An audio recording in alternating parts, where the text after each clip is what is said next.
Cumprimento a todos com a paz do Senhor, amém? Vamos orar? Senhor, nosso Deus e nosso Pai, Senhor, estamos aqui, meu Deus, mais uma vez, Senhor, para que se cumpra, meu Deus, a Tua palavra em nossa vida. Que aonde estiver, Senhor, 2 ou 3 reunidos em Teu nome, Senhor, ali o Senhor estará presente. E nós cremos nessa noite, papai, que o Senhor está aqui e ouvirá, meu Pai, as nossas orações. E eu quero aqui, papai, clamar como Jeremias clamou, Pai. Clama a mim, responder-te-ei e anunciar-te-ei coisas grandes e firmes que tu não sabes. Estamos aqui, papai, nessa noite, clamando a Ti, papai, por nossas vidas. Ó Deus, abençoa, papai, todos aqueles que entraram por essas portas, meu Deus. Que eu tenho certeza, meu Deus, que o Senhor irá responder nessa noite. Porque eu sei, meu Deus, que a Tua palavra já está preparada, Senhor, para que nós venhamos ouvir, papai, aquilo que nós precisamos nessa noite, Senhor. Não aquilo que nós queremos, papai, não, mas aquilo que nós precisamos ouvir, meu Deus. Ó Deus, eu Te agradeço, papai, pela vida de cada um, papai, que está aqui presente, papai. Te agradeço também, meu Deus, pelos livramentos, meu Deus. Te agradeço, meu Deus, por o Senhor ter nos trazido, papai, em paz e em segurança para esta casa de oração, meu Deus. Para que nós venhamos Te buscar, papai. Buscar a Tua face, meu Deus, para que nós sejamos abençoados, meu Deus. É isso que eu Te peço, meu Deus, nessa noite. E Te agradeço juntamente com a Tua igreja, papai. Em nome do Pai, do Filho e do Espírito Santo. Amém e graças a Deus. Amém, Ebenezer. Irmão Tiago, se aproxime, servo do Senhor. Nós vamos ouvir a palavra do Pai. Não se levante, não vá beber água. A igreja pode se assentar. Aguenta. Deus vai falar ao seu coração. Amém, amados? Deus te abençoe, meu irmão. Está lá na sua congregação. Amém. Deus te abençoe. Vai contar o tempo lá. Geralmente a gente dá 1 hora de pregação. Eu vou colocar para ti.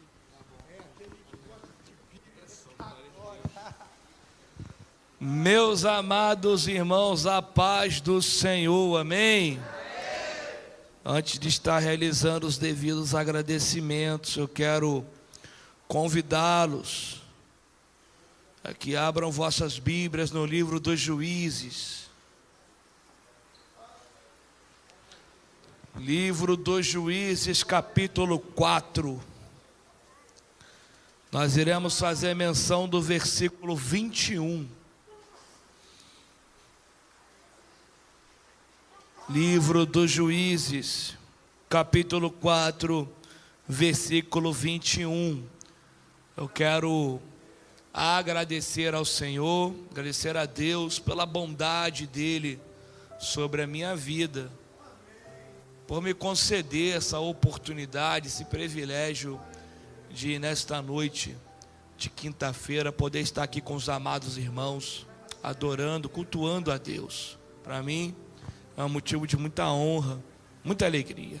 Peço a Deus que continue abençoando a vida do pastor Henrique. Estou conhecendo pessoalmente hoje. Que Deus continue lhe abençoando, amém? Meu pastor, lhe guardando, lhe dando saúde, lhe revestindo, não somente ao Senhor, mas a toda a sua casa e sua família, amém? Que Deus continue abençoando a vida do meu amigo, irmão, obreiro Kaique, o qual eu já conheço desde lá do Caetés, atendia lá as festividades. Isso é uma bênção, meu amigo. Deus, o evangelho é uma maravilha, não é só luta, né? Esse caminho, Deus coloca pessoas maravilhosas na nossa vida e você é um deles. Que Deus continue te abençoando, né? Primeiro filho está aí, né?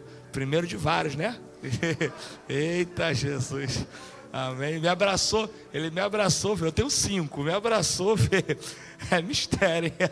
Que Deus continue te abençoando, tá bom? Não só você, mas toda a sua casa, sua esposa, seu filhinho Rian, Lucas, que nasceu, né? Que Deus continue te abençoando muito. A todos os ministros que auxiliam o pastor Henrique aqui nesta casa, cada obreiro, cada obreira, que a boa mão do Senhor continue sobre a vida de vocês. Cada membro desta casa, que Deus continue lhe abençoando abundantemente a todo tempo, tá bom? Assim como já foi dito, só para ressaltar, eu sou o Tiago Góes e eu sou evangelista ali da Assembleia de Deus do Meia, pastor presidente do campo, pastor Pedro Galdino, que é o meu mentor, é o meu orientador, e eu congrego na filial do nosso campo, tem ali no bairro do Santo Cristo, bairro de onde eu sou oriundo, e a filial é dirigida pelo meu pastor congregacional, evangelista Emerson Valença. Em meu nome, pastor, eu trago um abraço do campo e um abraço da minha esposa, Carol Góes. Não veio comigo porque ela é um ministro do evangelho, ela está cumprindo uma agenda, está lá no Caju, está pregando lá, mas eu creio que, se Deus quiser, na outra oportunidade que eu estiver aqui, eu a trago aqui para estar louvando, fazer o que Deus permitir, tá bom? Costumo brincar que a minha esposa tem ministério completo, prega, louva, profetiza. Eu só sei pregar, gente, olhe lá.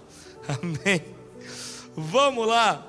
Juízes, capítulo 4, versículo 21, meus irmãos, diz assim: então Jael, mulher de Heber, tomou uma estaca da tenda e lançou mão de um martelo, e foi-se mansamente a ele.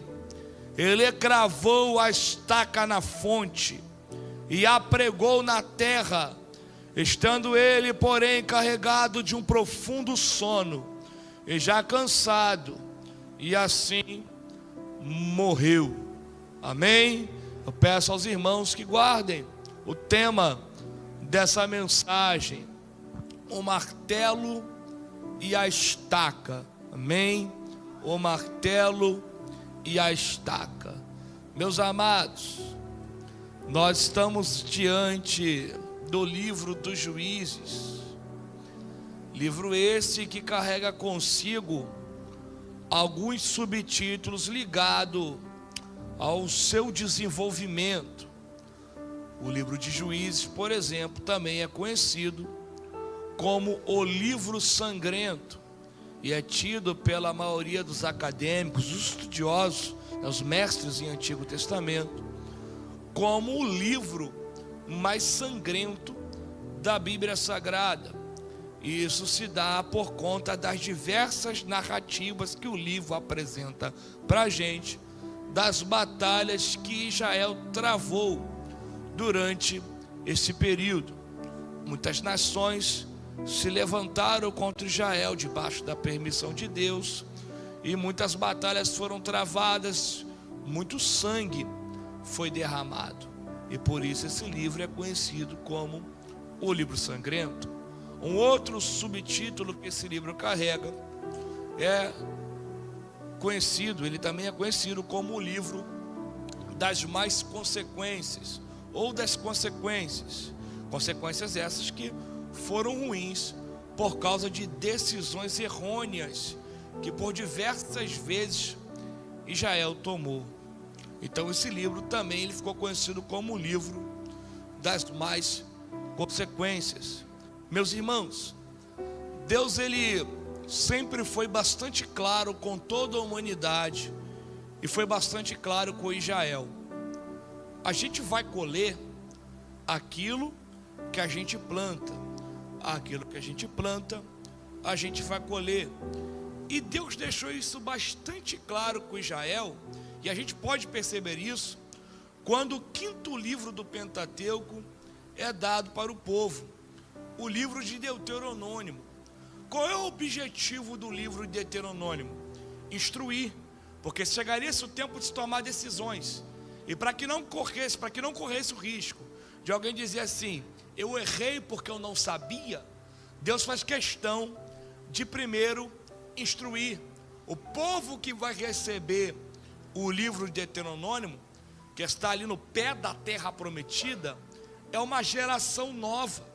A maioria daqueles que haviam sido retirados da terra do Egito, grande parte, 80% deles, padeceram no deserto por causa da sua incredulidade e das suas murmurações. É fato, e é sempre bom lembrar, que nunca foi propósito de Deus que Israel ficasse perambulando 40 anos no deserto. Se você pega Êxodo capítulo 19, no versículo 1, há uma informação interessante ali. Moisés registrou que ao terceiro mês, desde a retirada do povo de Israel da terra do Egito, eles chegaram no deserto do Sinai. Eles chegaram no pé do Monte Sinai. Pastor Henrique, para chegar no deserto do Sinai, eles atravessaram 6 desertos. Eles atravessaram 6 desertos em 3 meses. Passaram pelo deserto de Sur, de Elim, de Sim, Sucote, de Etã, de Redifim, até chegar no deserto do Sinai. 3 meses para atravessar 6 desertos. E eles ficariam ali no pé do Sinai pouco mais de 9 meses, porque em Números capítulo 10, no versículo 11, está registrado que no dia 20 do segundo mês, do segundo ano de Israel ali, desde a retirada da terra do Egito, a nuvem que estava sobre o Monte Sinai, ela se moveu. É sempre bom lembrar que essa nuvem era uma representatividade da presença de Deus.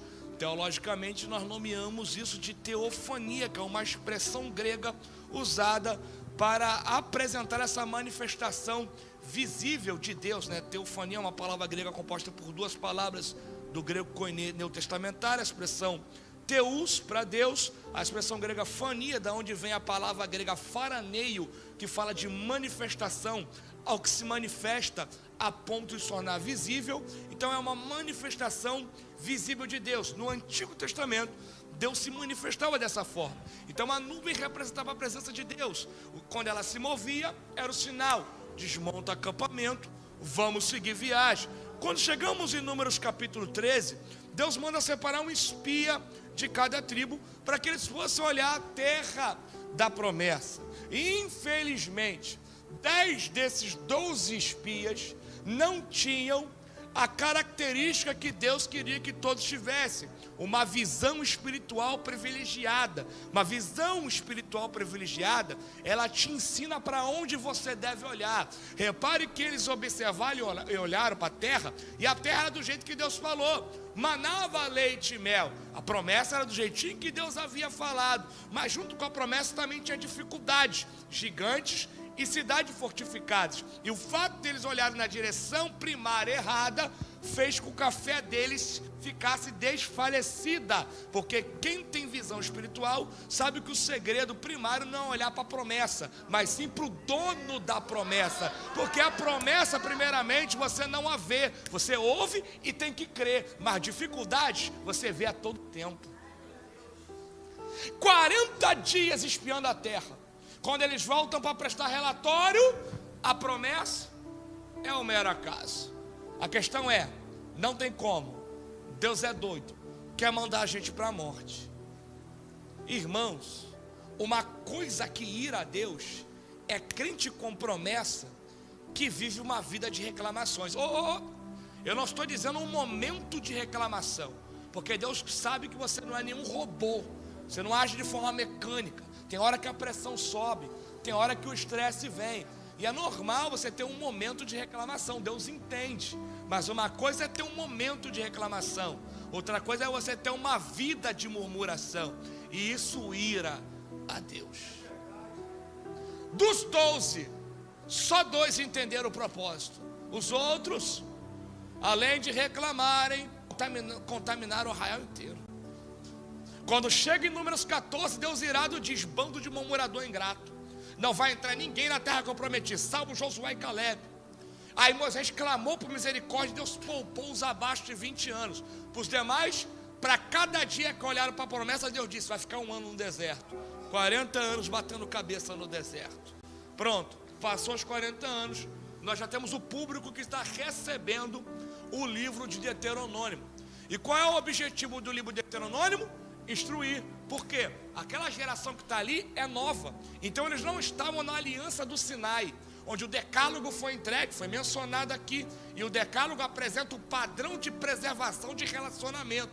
Por quê? Porque o propósito principal de Deus não era colocar Israel na terra prometida, mas sim que o relacionamento que entre ele e o povo em outro momento for iniciado permanecesse. E para ter relacionamento preservado com Deus, é necessário seguir um padrão. Qual é o padrão? O padrão que Deus estabelece, apresentado através da sua palavra. Daí você consegue entender a origem do título de Deuteronômio, que chegou para nós oriundo da versão grega do Antigo Testamento, conhecida como Septuaginta. Então Deuteronômio traz o sentido de segundo a lei, ou pode ser também interpretado como as repetições da lei. Em hebraico você se depara com o termo Devarim, que é palavras no plural. Então que palavras são essas? As palavras de Deus. Então você vai ver em Deuteronômio a maioria dos 613 preceitos sendo apresentados e aplicados. Apresentados e aplicados. Por quê? Chegaria esse o tempo de tomar decisões. Como assim? O livro apresenta, capítulo 27, capítulo 28,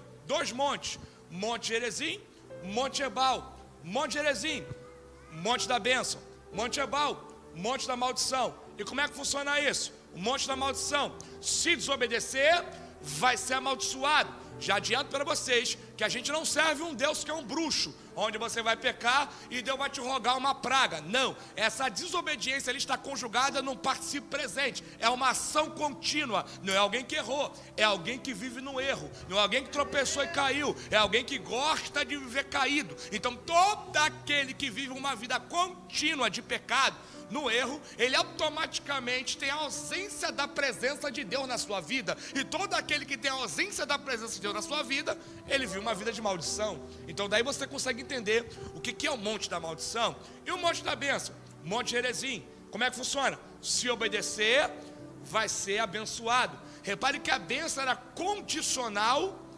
à obediência. Deus está nos ensinando de maneira clara, através da vida de Moisés: você vai colher aquilo que você plantar. Isso é tão sério que Paulo, escrevendo aos Gálatas, no capítulo 6, no versículo 7, ele disse: irmãos, não erreis. A ordem imperativa. Por quê? Deus não se deixa escarnecer. Tudo que você semear, você vai colher. Israel, Tiago, nunca soube escolher uma boa semente. Israel plantou a semente da desobediência. Israel plantou a semente da obstinação. Israel plantou a semente da prostituição, da idolatria, da mentira, da vontade própria. E a colheita, Tiago, parte dela vai ser nos apresentada no livro de Juízes. O livro de Juízes abrange 400 anos aproximadamente de história. O período de Juízes durou um pouco mais. Paulo pregando em Antioquia de Pisídia, Atos capítulo 13, versículo 21, ele traz uma datação ali de 450 anos, que foi o período do tempo de Juízes. Aqui no livro tem 400 anos, esses 50 anos a mais é o tempo ali de Eli e de Samuel. Entenda bem, mas o livro de Juízes abrange aproximadamente esse tempo, 400 anos de desenvolvimento histórico, onde é nos apresentado uma inconstância. No início do livro, o próprio Deus, o pastor Henrique, desce de uma forma teofônica, o anjo do Senhor, e avisa: uma apostasia vai tomar conta de vocês, vigiem. Só que o povo não vigiou, e logo depois de ser avisado, eles vão seguir tudo aquilo que Deus não queria que eles seguissem. Eles vão abandonar o Senhor, eles não vão mais orar, eles vão buscar as divindades locais ali, entre Baal, Está, Asera, demônios locais. Deus se entristece com aquilo ali, porque uma coisa que mexe com o coração de Deus é ver o seu povo afastado dele. Deus agora vai permitir que nações inimigas se levantem contra Israel. Israel desobedeceu e começa agora a colher o fruto da sua desobediência. Ataques inimigos, opressão, aflições. Israel era quebrado, Israel sangrava. Aí alguém pensa: Tiago, por que Deus estava deixando o seu povo amado ser quebrado, ferido, sangrar? Deus tem prazer em ver, sentir dor quem Ele ama? Não. Então qual era o propósito disso? Simples. O fato de Deus permitir Israel ser quebrado era fácil, é fácil de entender. É porque antes de ser quebrado, Israel não orava. Bastou ser quebrado que voltou a orar. Antes de sangrar, Israel não buscava. Bastou começar a sangrar que não falta uma consagração. Antes do vento soprante da guerra surgir, falar com Deus era um mero acaso. Bastou o inimigo se levantar, que não dorme uma noite sem orar. Deus simplesmente estava quebrando Israel, para fazer voltar a orar, que antes de ser quebrado não orava mais. Que bastou a guerra vir, que Israel rapidamente voltava para Deus. E sabe o que é interessante? Bastou voltar a orar quem não estava orando, para Deus fazer questão de responder.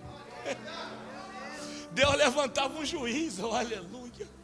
E esse juiz guiava um povo a uma vitória. Deus abençoava porque o povo estava obedecendo. Deus prosperava porque o povo estava obedecendo. Mas aí o que acontecia? O povo caía de novo, desobedecia. Aí a maldição vinha em forma de um povo inimigo que se levantava. O livro de Juízes apresenta uma forma geométrica, um círculo vicioso. Uma hora está de pé, outra hora está caído. Uma hora está orando, outra hora não ora mais. Uma hora busca, outra hora não quer mais nada com Deus. Levanta, cai, levanta, cai. Entre se levanta e cai, chegamos em Juízes capítulo 4, Bíblia aberta, por favor. Aleluia! Versículo 1, repare, pastor, que já começa com uma conjunção adversativa. Porém, ó, vai haver uma mudança de cenário. Os filhos de Israel, tornaram a fazer o que parecia mal aos olhos do Senhor, depois de falecer Iute. E vendeu-os o Senhor em mão de Jabim, rei de Canaã, que reinava em Razor. E Sísera, guardem esse nome. Qual é o nome? Sísera. Sísera era o capitão do seu exército, a qual então habitava em Harosete Ragoim. Olha só como é que o quadro vai mudar. Então, os filhos de Israel clamaram ao Senhor, porquanto Jabim tinha 900 carros de ferro, e por 20 anos oprimia os filhos de Israel violentamente. Olha que informação interessante. Dependendo da sua tradução, vai estar cruelmente, mas sendo uma expressão ou outra, vai estar na forma superlativa, vai ser de forma extremada, porque o autor sagrado quer que a gente entenda que não era qualquer ataque, era o ataque, e no comando desse ataque estava Sísera. O que Sísera representa dentro desse contexto? Eu preciso que você guarde isso aqui. Sísera é aquele que vem para oprimir, Sísera é aquele que vem para aprisionar, Sísera é aquele que vem para matar. 3 representatividades para Sísera dentro desse contexto. Ele é aquele que vem para oprimir, ele é aquele que vem para aprisionar, e ele é aquele que vem para matar. Oprimir, aprisionar e matar. Vamos lá? Oprimir, aprisionar e matar. É no meio desse cenário de guerra que Deus vai levantar uma das mulheres mais extraordinárias da Bíblia Sagrada. Não quero pregar dela hoje, mas é inevitável mencionar ela, ou não mencionar ela dentro desse contexto aqui. Débora. Meus irmãos, além de ser um pregador, eu também exerço a área do ensino, eu sou um professor de teologia. Então eu lido com muitas perguntas, seja dos meus seminaristas, seja dos meus amigos chegados a mim, que têm liberdade, falam comigo. E uma das perguntas que uma vez me foi feita é que alguém me perguntou assim: Tiago, Débora, ela foi uma juíza? Eu falei, não só foi, como foi a mais juíza de todas. Por quê? Porque juiz aqui dentro desse livro tem um caráter de liderança. Só que Débora, além de ser líder, é a única que exercia a função de um juiz. Qual é a função primária de um juiz? Julgar. E você vê o texto apresentando Débora como alguém que julgava as causas. Essa mulher era uma mulher diferenciada. A característica principal que ela tinha, a presença de Deus na sua vida. E o Espírito Santo certa vez falou assim comigo: meu filho, eu jamais vou permitir alguém que tem a minha presença ficar enganado em cenários de guerra. Eu falei, opa, por quê? Deus vai revelar para Débora um negocinho chato que estava acontecendo no meio do arraial. O que, Tiago? Tinha alguém no meio do arraial que tinha autoridade, mas não tinha atitude. Tinha alguém no meio do arraial que tinha autoridade, mas não tinha atitude. E Deus vai revelar para Débora. Vamos lá? Bíblia aberta, versículo 6. E enviou, e chamou a quem? Baraque, filho de Abinoão, de Quedes de Nafetali. E disse-lhe: porventura o Senhor Deus de Israel não deu ordem de dizer... Opa! Deus já tinha dado uma direção para ele. Baraque já tinha uma estratégia da parte de Deus. Ele tem sobre o seu comando 10.000 homens das tribos de Naftali e Zabulon.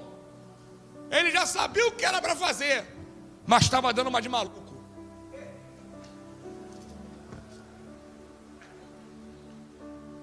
Era tempo de guerra.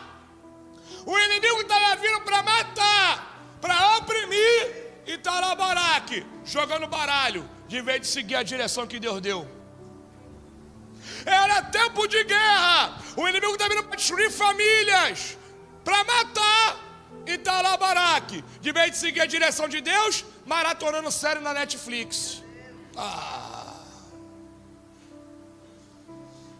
Era tempo de guerra. O inimigo vindo para matar, e está lá Baraque. Para vir para a campanha de oração é uma luta. Para bater perna no shopping não tem tempo certo. Nada contra o teu lazer. Lazer é bom e a gente gosta muito. Ainda mais eu que tenho uma família enorme. E a gente que respira a obra, ai, se não tiver um lazer dá ruim. Mas tempo de guerra, filho, não é tempo de lazer. Não dá para ficar rindo para a cara daquele que está vindo para te matar, irmão. Tempo de guerra é tempo de guerrear. Não dá para em tempo de guerra faltar culto para ver final de Big Brother. Big Brother. Mas hoje tem jogo do Mengão.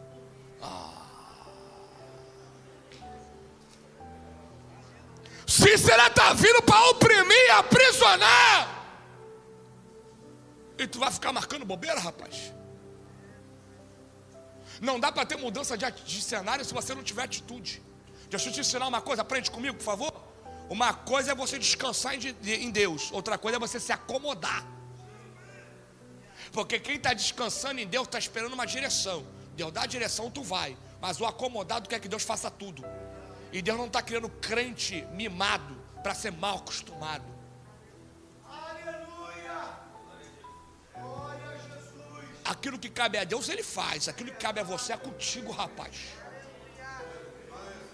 Nunca vai haver mudança de cenário se não houver atitude.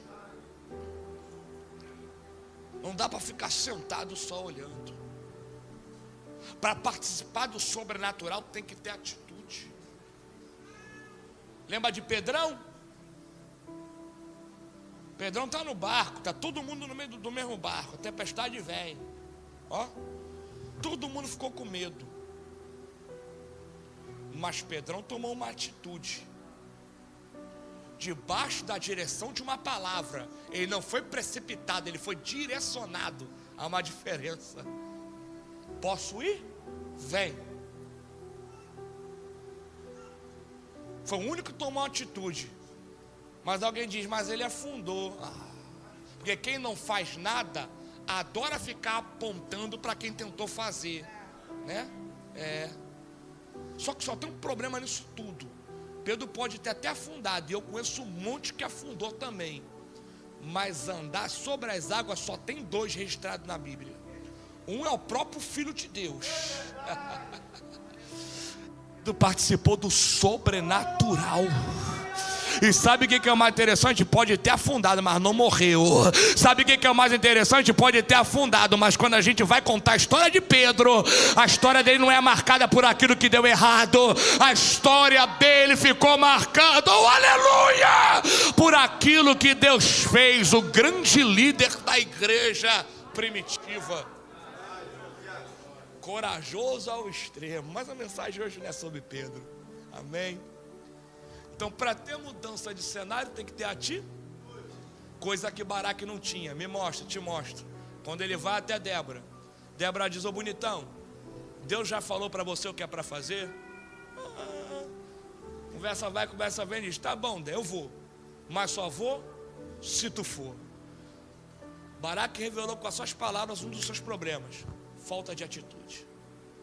Não é nem que era covarde. Não vou colocar tal adjetivo tão pesado sobre a vida dele, porque a Bíblia não mostra isso, porque ele está lá na galeria dos heróis da fé. Mas ele não era perfeito. E entre os seus defeitos, falta de atitude. O que Débora vai dizer? Tá bom, eu vou. Mas a honra da vitória, Deus não vai dar para você. Deus vai dar para uma mulher Que mulher é essa? Jael. A personagem da Bíblia que eu quero hoje discorrer com vocês.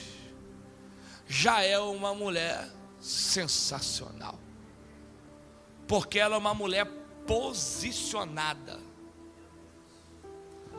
Meus irmãos, Deus vai fazer tudinho que havia falado para Baraque. Deus falou: vai para o Monte Tabor, leva o exército, que eu vou atrair o exército inimigo para o Ribeiro de Quisson.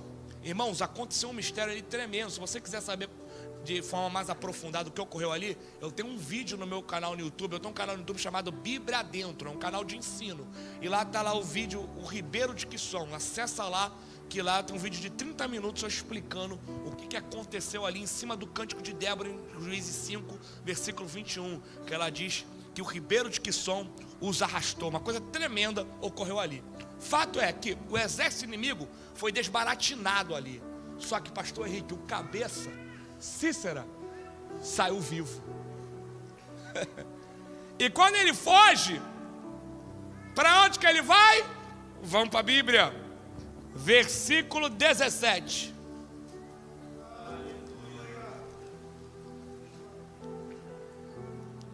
Porém, Cícera fugiu a pé para a tenda. Por quê? O texto explica: Jael, mulher de Heber, queneu, porquanto havia paz entre Jabim, rei de Razó, e a casa de Heber, o queneu. Dependendo da sua tradução, o texto vai apresentar Heber, chefe do clã dos queneus. Ele era uma espécie de cabeça. Só que esse bonitão aqui tinha aliança com quem não era para ter. O texto diz: e havia paz. Paz aqui no hebraico bíblico, vocês conhecem a expressão shalom, que vem da raiz hebraica shalom, que fala de aliança. O próprio som de shalom, a pronúncia é um som fechado, dicção é um som fechado, porque fala de aliança fechada. Esse homem tinha uma aliança com quem não era para ter. Reparou? Alguém de dentro tinha uma aliança com quem era de fora. E o fato de alguém de dentro ter aliança com alguém de fora fez uma brecha se abrir para a opressão vir para dentro, para o aprisionamento vir para dentro, e para aquilo que vem para matar vir para dentro. Quem está dentro não tem como ter aliança com aquilo que é de fora. Há uma normalidade lá fora que não se encaixa aqui dentro. Tem algo que alguém lá diz, não tem nada a ver, mas no céu Deus grita, é grave. Tem que tratar.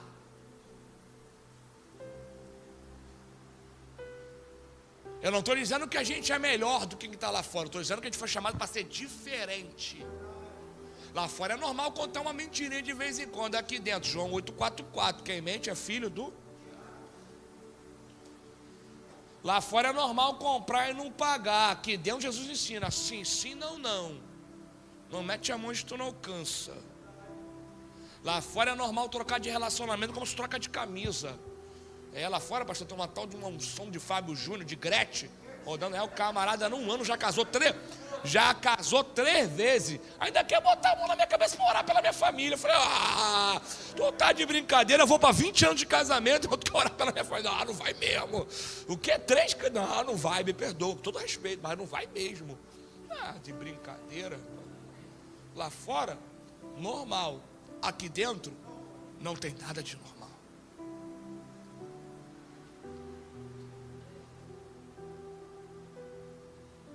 Irmãos, uma brecha se abriu, porque alguém de dentro tinha aliança com aquilo que era de fora. Depois a pessoa não entende, por que aconteceu? Da onde que veio? Para assistir coisas que não deve na televisão, depois não entende porque o filho está setado. Irmão, mundo espiritual não se brinca. Não vigia não para você ver. É por isso que Jesus no Getsemane, numa aula de espiritualidade, pedagogia evangélica, Jesus ensinou para a gente assim, vigiai e orai. Porque tem gente que ora, mas não vigia.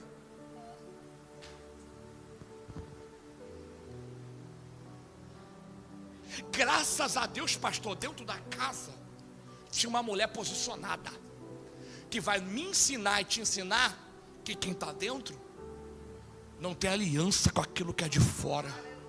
Aleluia. E ela é uma mulher posicionada, por quê? Porque toda mulher posicionada carrega consigo estratégias. Como assim, Tiago? Quando Cícera vem para entrar dentro da casa, ela não tenta bater boca, porque Cícera é homem e ia gritar mais alto do que ela. Quando Cícera vem para entrar dentro da casa, ela não tenta parar na força, porque Cícera é homem e comandante de exército, é mais forte do que ela. Ela é uma mulher de estratégia. Quando ele entra, ela diz: fica à vontade, a casa é sua. Aí o texto diz que ela vai apresentar sinais de hospitalidade, né? De hospitalidade ali, contemporâneos da época. Vai dar um odre de leite e um cobertor. Ela está dizendo: pode ficar à vontade, meu senhor. O inimigo é sujo.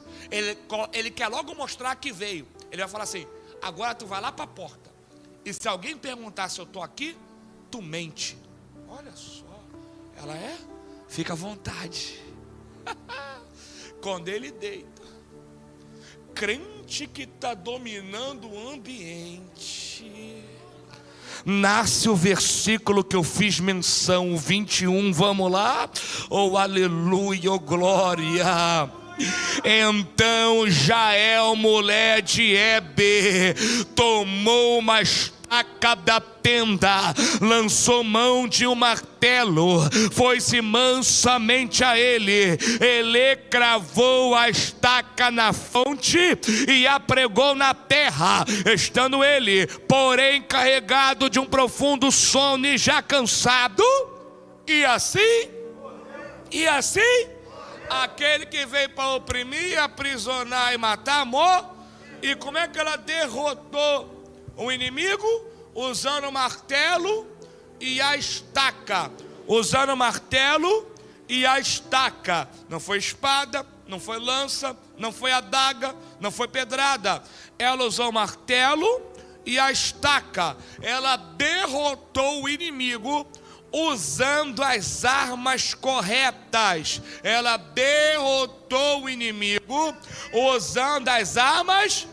Só que para a gente entender a implicabilidade desse texto mais a fundo, é necessário fazer 3 perguntas para o texto. 3 perguntas simples.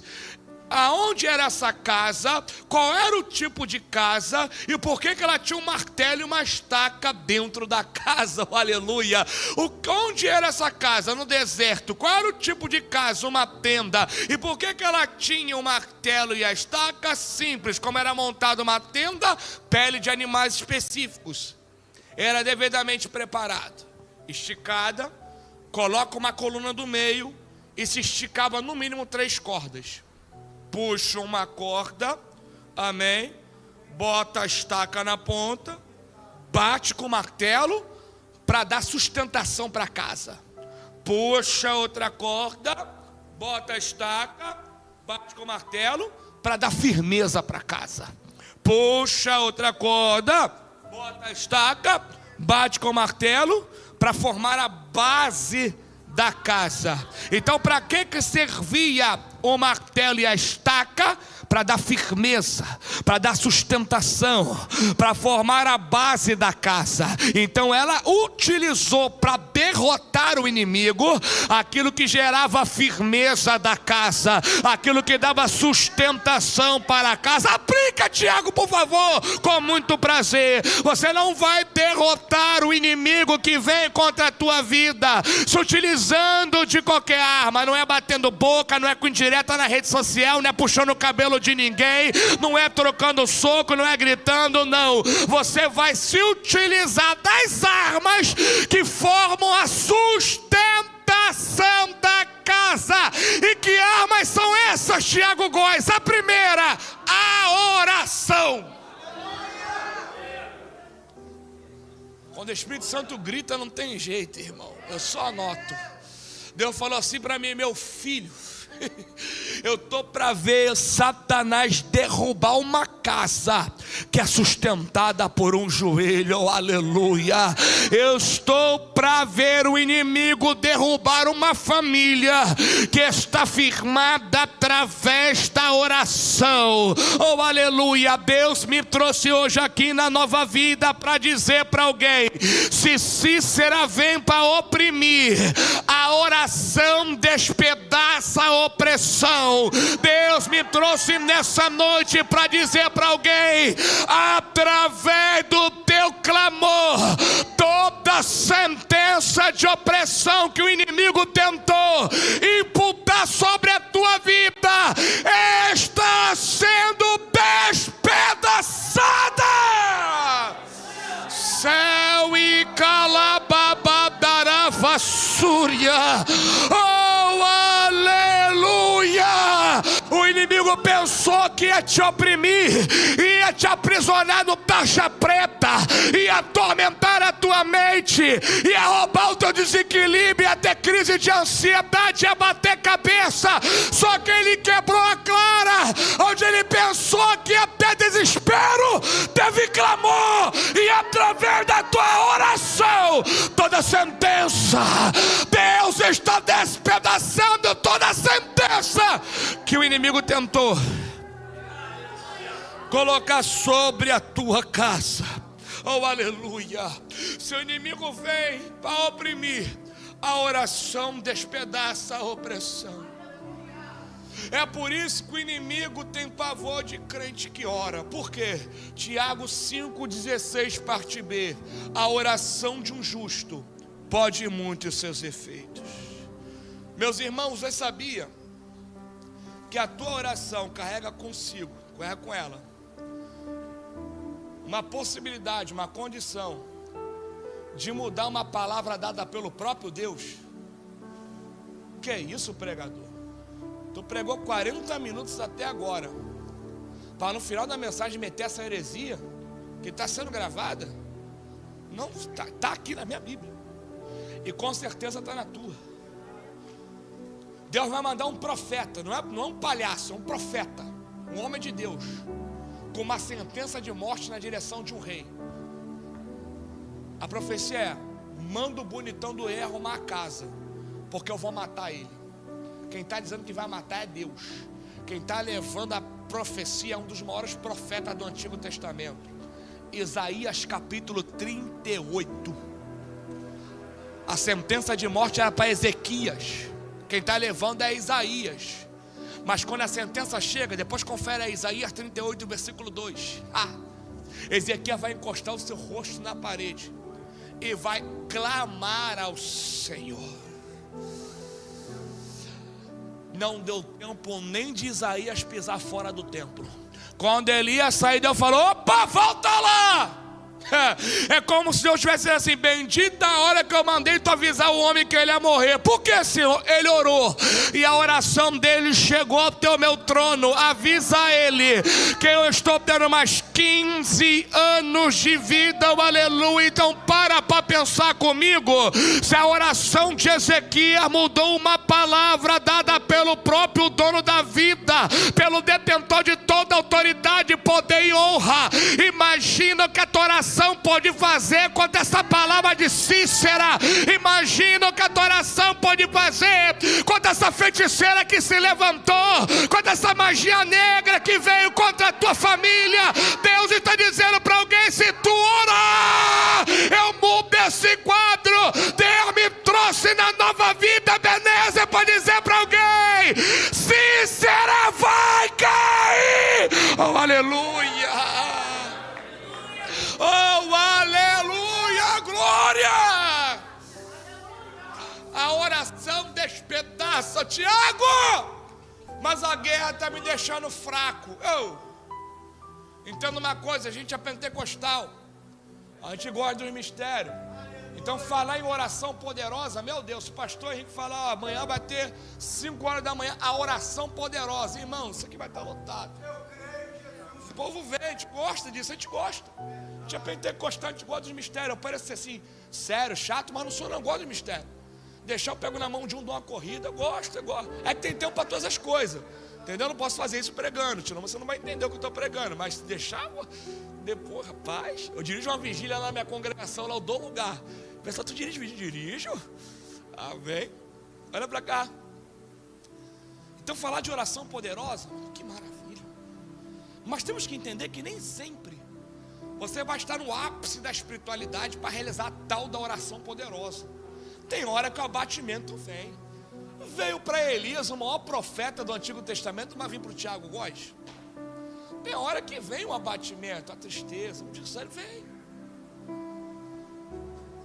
Veio para Paulo, não vai vir para mim. Mas foi num desses momentos de desânimo que Paulo teve, que eu aprendi algo tremendo. 2 Coríntios capítulo 12, versículo 10. Oh, aleluia. Paulo disse: quando eu estou fraco, forte eu estou. Por quê? Porque a ótica espiritual é diferente da visão do homem. Na visão do homem, você vale a força do teu braço. Quanto mais forte você é, mais forte eu te considero. E na ótica espiritual, eu posso até estar fraco, mas continuo na direção do Deus que é a minha fortaleza. Eu posso até estar fraco, mas continuo na direção de um Deus que é imutável, aleluia, glória, e me fortalece a todo tempo. Essa é a raiva do inimigo. Te viu fraco, te viu desanimado, mas não te viu sem direção, não te viu sem orar, oh, aleluia. A oração, a primeira sustentação da casa, o martelo e a estaca. Cada horário, vamos lá, falta só 15 minutos. Segunda sustentação da casa.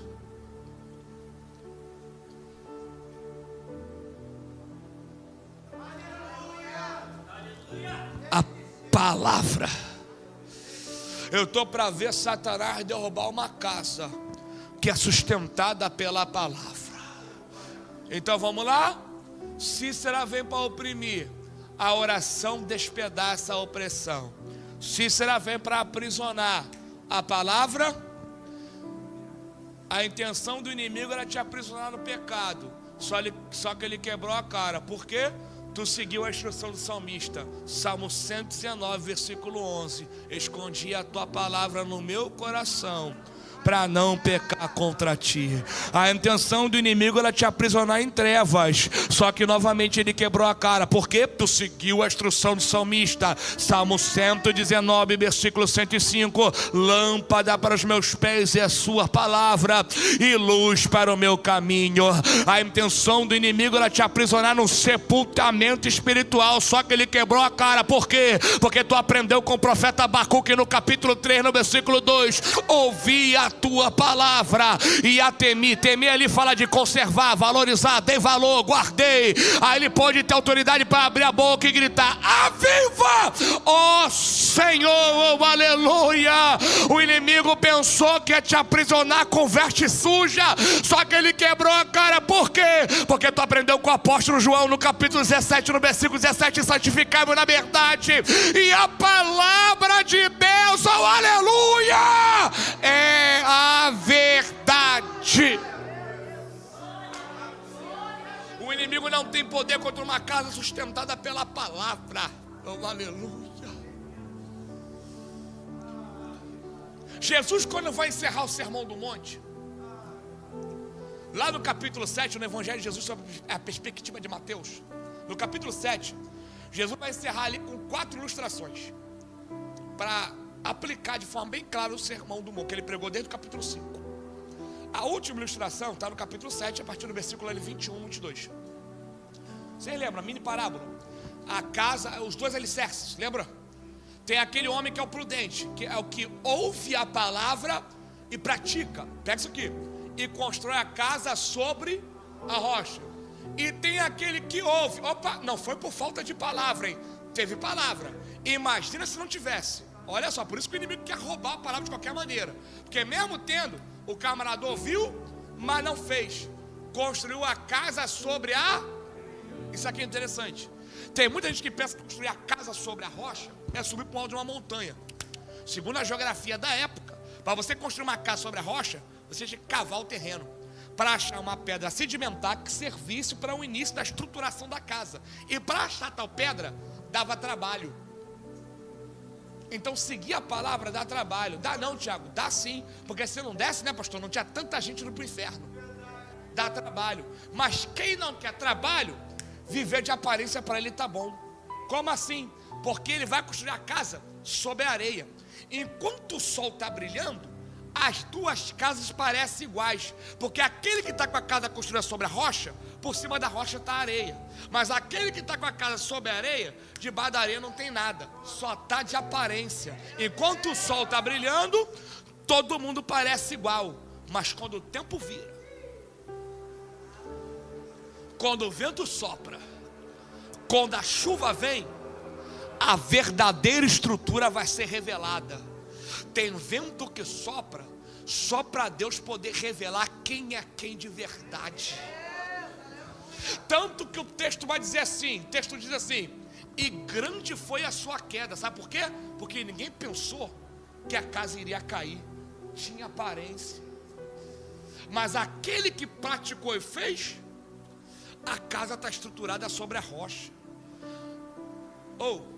Isso não privou ele de passar pelo dia mal, porque o dia mal vem para todo mundo. É o que Salomão nos ensinou, o sábio de Eclesiastes nos ensinou: o sol brilha para todos. Mas aquele que tem a casa estruturada sobre a rocha, aleluia. Jesus, ele foi bem cirúrgico no que ele estava nos ensinando, porque ele diz assim: veio a chuva, soprou o vento, desceu o rio, a casa permaneceu de pé. É Jesus nos ensinando: a chuva vem pelo alto, o vento vem pelo lado, o rio desce por baixo, mas a casa permanece intacta. Pode vir ataque do alto, pode vir ataque pelo lado, pode vir ataque por baixo. É Deus dizendo: pode ser alguém de porta de cemitério, pode ser boneco de voodoo, pode ser macumba de sepultura, pode ser macumba angolana, japonesa, magia negra, pode ser macumba do quinto dos infernos. Todo aquele que tem a sua casa estruturada sobre a rocha, na direção da palavra, levanta a mão, porque eu vim como profeta, está debaixo do cumprimento profético da profecia de Isaías, capítulo 54, versículo 17. Toda ferramenta preparada contra a tua vida não prosperará. Tem uma igreja que crê nisto, tem uma igreja que crê, aleluia. Aquele que te sustenta está na casa, aquele que te sustenta está na casa, glória. Céu e calabadarava súria. O inimigo pensou que ia te pegar desprevenido, mas você e a tua casa, a tua família, o teu casamento, a tua vida estão guardados na palavra. Oh, glória! Segura só um pouquinho, vem comigo aqui. Oh, glória! Oração e palavra. Só que agora eu preciso te entregar a principal estrutura da casa. Deixei por último, de forma proposital. Porém, ela é o centro de todas as coisas. Jesus Cristo. Se Cícera veio para oprimir, a oração despedaça a opressão. Se Cícera vem para aprisionar, a palavra liberta. Se Cícera vem para matar, Jesus vem para trazer vida, e vida em abundância. Hoje eu vim audacioso, e eu quero hoje garantir algo sobre a tua vida. Que isso, pregador? Tu é triunfalista? Não, eu creio na palavra. Então eu vou te garantir algo aqui hoje. Quer receber?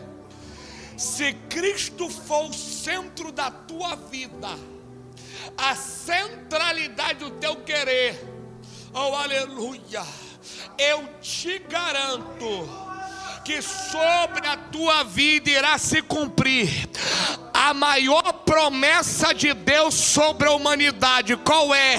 Naquele grande dia você ouvirá: vinde a mim, benditos de meu Pai, e recebeis por herança aquilo que vos está preparado desde a fundação do mundo. Eu te garanto. Só que eu preciso te dizer um negocinho. O que significa ter Cristo no centro da sua vida? Significa que teu eu tem que morrer. Pastor, tem autorização para colocar a igreja de pé, mestre? Você coloca de pé em nome de Jesus. Olha para cá. Distrai não, que agora é o momento mais importante da mensagem. Igreja gostosa, né? Muito bom pregar para uma igreja que ama a palavra de Deus. Eu amo. Eu sei que aqui, mestre, senão nem estaria aqui. Quem não gosta de Bíblia fica chateado comigo, irmão. Eu não tenho jeito, irmão. Os caras falam, não conta uma história, não conta uma piada. Eu falei, altar é lugar de contar piada, rapaz? Tá doido? Altar é lugar de contar história. A única história que eu tenho que contar no altar é a história da Bíblia. Irmãos, ter Cristo no centro da sua vida é você entender que não é você que leva Cristo para onde você quer ir. É você que vai para onde Cristo te direciona. Ter Cristo na centralidade da tua vontade é você entender o que Jesus nos ensinou no Evangelho de Jesus, sob a perspectiva de Mateus capítulo 16, versículo 24. Se alguém quiser vir após, não é adiante. Não é eu que vou e Jesus vai para onde eu quero. Não, é Jesus que me leva para onde Ele deseja que eu vá. Para isso, negue-se a si mesmo. Como assim? Paulo ensinou escrevendo aos Gálatas, capítulo 2, versículo 20. E eu já estou crucificado para com Cristo. E a vida que eu vivo? Não vivo mais eu, mas Cristo. Então viver a vida de Cristo é você entender que você só pisa onde Cristo pisaria. Você só vai parar para ouvir o que Jesus ouviria. Você não vai começar aquilo que você sabe muito bem que Jesus nunca começaria. Não dá para dizer que Cristo é o centro da tua vida, mas você vive da forma que você quer. Não é assim que funciona, filho.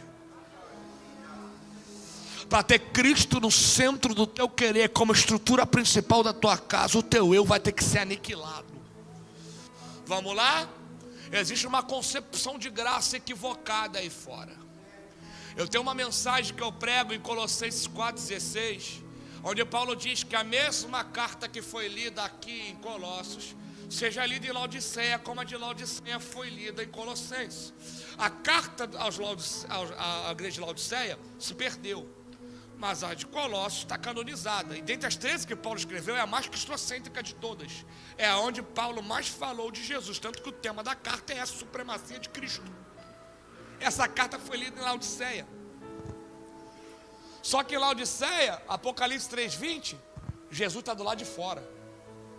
Ouviram falar de Jesus como ninguém, mas mesmo assim deixaram Jesus do lado de fora.